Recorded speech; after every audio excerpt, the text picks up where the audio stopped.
YouTubers want one thing, and it's for you to click the link in the YouTube video description to shop TCG Player for any of the singles you'd be normally buying. And let me know in the comments below before we dive in, how often would you all like to see a Market Watch video? I've kept them, I think, at like once a month because I try to put as much value in them as possible. But if you would just like a pulse check type video or anything like that, or as things show up, let me know. Let me know in the comments below. What's going on, everyone? Vampyr Gaming here.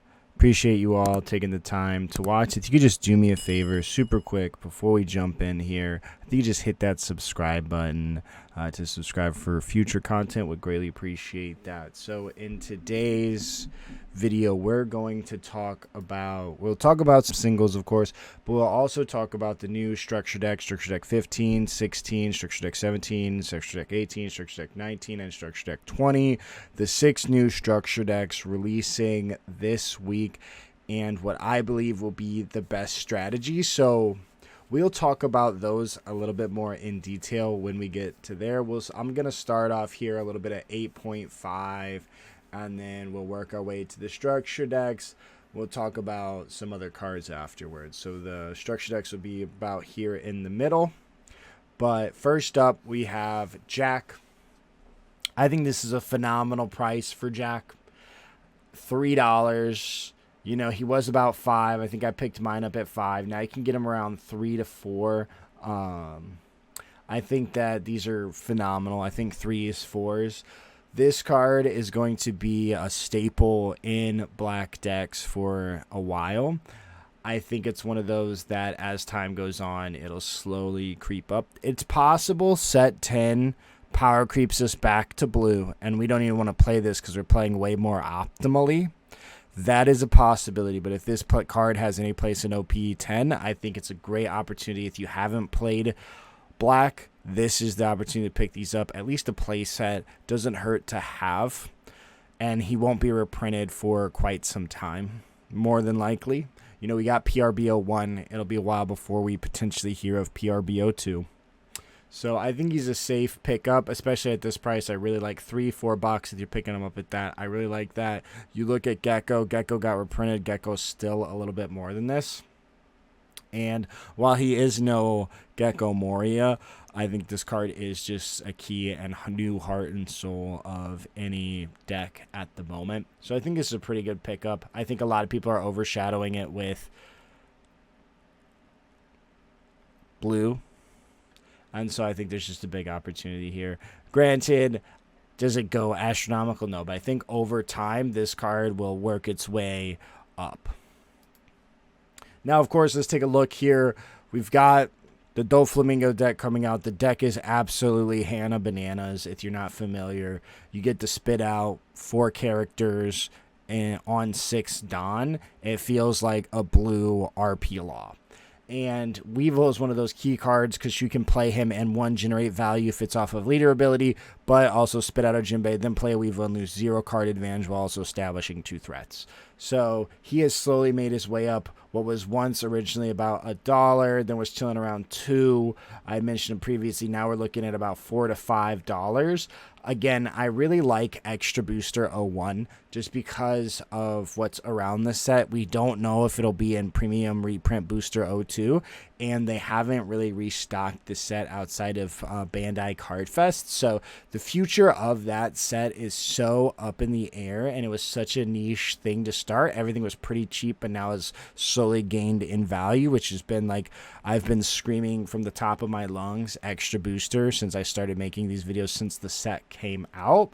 So shout out everybody who's listened and picked up their singles. But yeah, we've got Weevil here now, $4. Same thing here. So I think Jinbei's been fluctuating a bit. You know, he peaked around 10, but has found his way back down. I've seen as low as $6. I think this card still has a little bit of movement. Would I pick one up to like try to make money? Absolutely not. Absolutely not. I think you might. There is a risk you just get burnt. 500 Years into the Future is a pretty not great set. It is one of the weaker sets out there. But Jinbei is a key card and the heart of soul for any 7 Warlords engine that just got a whole lot better. And Doflamingo is going to be relevant going well into OP09. And as this set slowly fades out, they tend to slowly rise up. So I think it's just one of those cards. If you think you might play Doflamingo, I highly recommend grabbing these while you can. Just because, like, he is on a little bit of a lull, but they were going up to 10. In my head, I'm holding this card until OP09, and that's when I will be moving mine, personally, and I'll be moving them towards a Shanks Alt-Art leader. But yeah, Jinbei is something to keep your eyes on. And then Purple Luffy is another big hitter. We've got Mr. 2, Bond Clay, Bentham, whatever you want to call him. But he was about $20 2 months ago. A little bit of a lull, and then boom, we're back again. I really like Extra Booster 01. I'm glad I got my playset for RP Law. There's a huge opportunity here, and now he's worked his way back up to $40. Now, I will go ahead talk about the structure decks. So one of the things here is these structure decks come with a premium reprint booster. 01, the best set. It comes with 1 booster pack. We've never had a structure deck come with a booster pack, which differentiates the value. So it's no longer just the deck. It's the deck and a booster pack. Japan sold these decks for $5. Unfortunately, ours are $12, and everybody's asking egregious prices on top, which really is unfortunate. Like you see here, 27 is the lowest. I've seen stores sell at 25.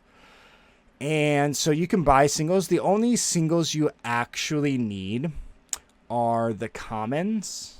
Not the commons. Where is it? You get the Sanji, which is the common, and then... is there any other? Oh, and the Usohachi. Now, what makes this difficult is you, of course, have the supers. People can already just overvalue this in general, but it should be cheaper to buy the singles because the deck price will factor in the pack price. And so the singles should be sans the pack price at a minimum. And it might be easier just to pick up the singles solely because of that. Usually singles are on par with the deck, and you might as well buy the deck, but because the deck has the pack, in theory, price theory, these should be cheaper to pick up together. Now, we can't dictate the singles market or how many people are going to open these, but a lot of people have opened these just to open the packs. A lot of people have opened decks to open the packs, so less popular ones for sure I think will also have really good prices on their singles. Again, I think this is the only instance that we could possibly see this because of the booster back included. So same thing here, Smoker. Like, I think these prices are crazy. I think Smoker's going to be one of the more easily accessible decks. I could be wrong. Smoker fandom, show out, leave a comment if you're going to be rocking the new Smoker. Tashigi is a very good card. Hina's an okay card. And then I think there's a couple, you got the new Smoker and whatnot, but something to keep your eyes on. I think all of these, I think Smoker is one of the easier ones. I think he's the harder of the easiest. Katakuri, you don't get any meaningful reprints in here. You just get new cards that are like semi-playable. So I think this is one of those lower ones that you can probably get the cheap singles. Uda, same thing here. A lot of these reprints have already existed. You can kind of already see it where the wind blows 50 cents. Like all of these cards, even Bartolomeo, which is a very cheap, low rarity reprint, which is a big win, is like $1. So a lot of them are very cognizant of this. So I think like Uda singles are going to be one of the easier ones to get, with Shanks being the most in demand. And then this being the best card for Uda, obviously. And then we've got Newgate. This one, I've seen Newgate kind of sit in stock in places. Hurts my heart. The only card you want out of this is Newgate. You want this for Marco. But these are the only 2 cards you really want. Thatch is okay. He's another searchable 2K. But none of the other cards really move the needle in my opinion. And then let's go ahead, jump back in. More Dofi conversation. I actually held my Sengoku because I figured this card would go up. I can't recall if I had mentioned this in a previous video, but I had him around here, pulled him $10. I'm like, okay, well, you play this in Dolphy because you can bounce him back with Jozu, get another search, and it also gets you any of the warlords you're looking for. So I was like, okay, I'll hold on to this. He should pop off. Now he's sitting at about $20. I'll be looking to move mine soon, but huge win if you pulled this earlier. He's worth double. Now, of course, this is crazy. I didn't even mention this in the last one because I hadn't even realized, but Perona is $5. It is an OP01. I opened a booster box of OP01 recently, and I only pulled one Perona. So a bit harder on that scale as well. I'm not sure I even have a playset and might actually have to buy one. Like, she was literally $1. Now she's $5. So do with that information what you will, but she is definitely expensive. And you do, I've seen lists play without her, but she is obviously, if you're going first, the best card you want to play on one. And then Rayleigh's coming back down. This card is the best card in Shanks. And so I think right here at the $20 range, perfect opportunity to pick this up. I think that's a very fair price. I paid about 15s on mine. If I was looking for some, I would absolutely scoop up all 3 of these. And remember, if you're going to buy any singles, or if you're even going to order the deck singles, be sure to click the link in the YouTube video description to shop those singles you would already be buying, and while doing so, supporting the channel. I greatly appreciate it. But yeah, I think Rayleigh is very accurately priced, but I think he's underpriced for a OP09, mostly because he was 3,000 yen, which typically means he should be more expensive. In my head, I'm like, and while if you convert that, it's not great because of conversion, but it's typically we trail on them and it'd be like $30 here. So I think come Shanks time, this will see a big resurgence like we did. He was around 30. He's come back down. 2 Legends is pretty cheap. We're seeing $75 booster boxes, but once all those $75 booster boxes get opened, ripped, and things start moving as we go into OP09, I think we can see a little bit of that uptick. Now, let's talk a little bit about reprints. So first up, we've got Kuzan. He's about $14. He hit about 24. He is in premium reprint booster. The booster boxes aren't out for another month. However, the structure decks do have them, so these are starting to hit.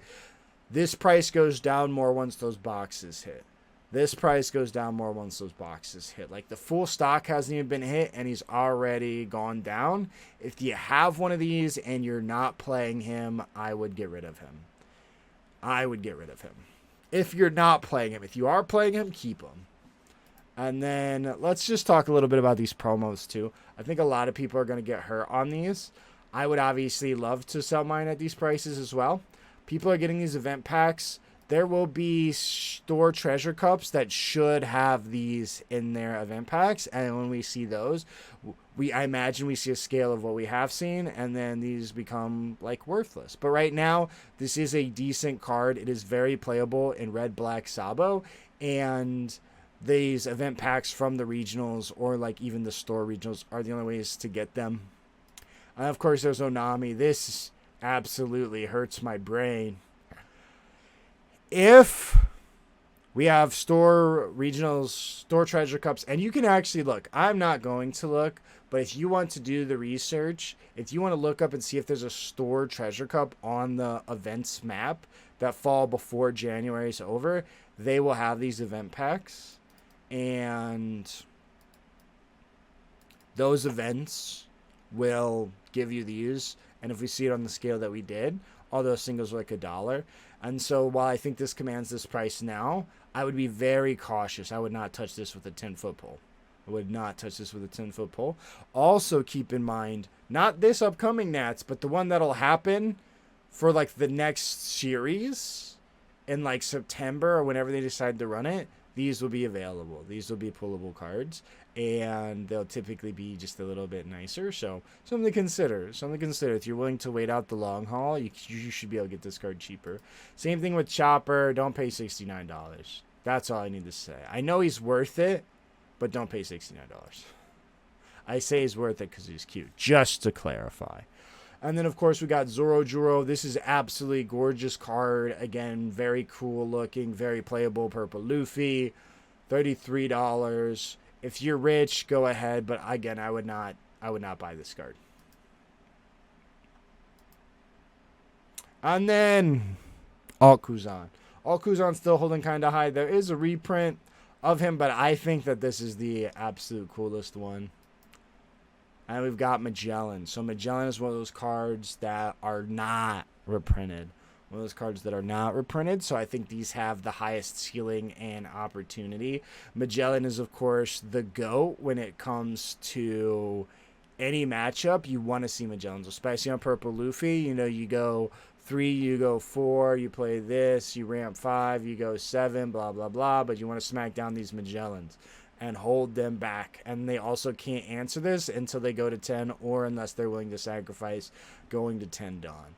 Or they play blue and they have bottom deck. But this card just really throws people off, especially black decks, because all they do is KO, and they want to see that 10 Dawn turn, and all their Dawn matters. Same thing here, so this is interesting. I think this is the closest these two have been. This card went up quite a bit and has made his way back down. I think this is a very great price to get an alt at. We have seen, of course, the OPO2 restocks, and they've been really big and decent in terms of like the stock. So we see them at Bandai Card Fest. They haven't like sold out as fast. It's really only OPO1 that's selling out. And with that, you can just pick up you a nice little Magellan, $17, or you can pay about $9. At this point, I would just go alts. This card looks really phenomenal. There is the SP. You're welcome to look at it. I don't know what his price is. He's not mentioned here. But it's an opportunity. And like whenever these are like here at this point, I think they're really good. And then a little cheeky mention here. I think this card is underappreciated right now. The Sanji from the structure deck. Why? It's because I believe Usopp's going to be absolutely busted. It's the first black-blue deck we're seeing, and I say, you know, I try to save some good stuff for the end. Just my own personal theories, arguably good stuff, but sometimes it pans out, you know. This all depends on the support that we see, but we got Sanji here. You get the KO 5 cost. I think it's the best card. It's my favorite card to slap down, and I'm really like, man, I would love to draw Sanji right now in Black Luffy. And that Luffy does the same thing. Like, Usopp gives all your characters +1 cost, so you can smack this down at a 6 cost and get that effect with him as well. And I think because we haven't seen enough support, not enough attentions here, but we've seen structure deck cards in the past go very high because to create value within those structure decks that are previously worthless, specifically like Uda, those decks went from sitting on your local shelves to being $30. I think because Sanji's effect is so good and it KOs such a high cost, and you're playing Dressrosa, so you can use like Orlumbus and a bunch of other cards, I think there's a lot of opportunity for this Sanji to become a 4 of. And so with that, I think at this $3 range, I absolutely love it. If I could buy these, if there was a bulk listing at $3, I would buy so many. And now, one other card that I think is really cool is, of course, the 2K Sanji. This is the one from the first anniversary set. $6 is really cheap. $6. I think it's a great price, especially if you play red, especially if you're a new gate lover. Sanji always finds his way back in some way, shape, or form because he lets you take that life and just put a lot of aggro on. I think this card has a lot of potential. Again, if you're going to shop any of these singles, be sure to hit that link in the YouTube video description. Let me know what cards you're picking up right now in the comments below. And once again, if you can just do me a favor, hit that subscribe button. It helps me out a ton. I greatly appreciate it, and thank you all so much for watching.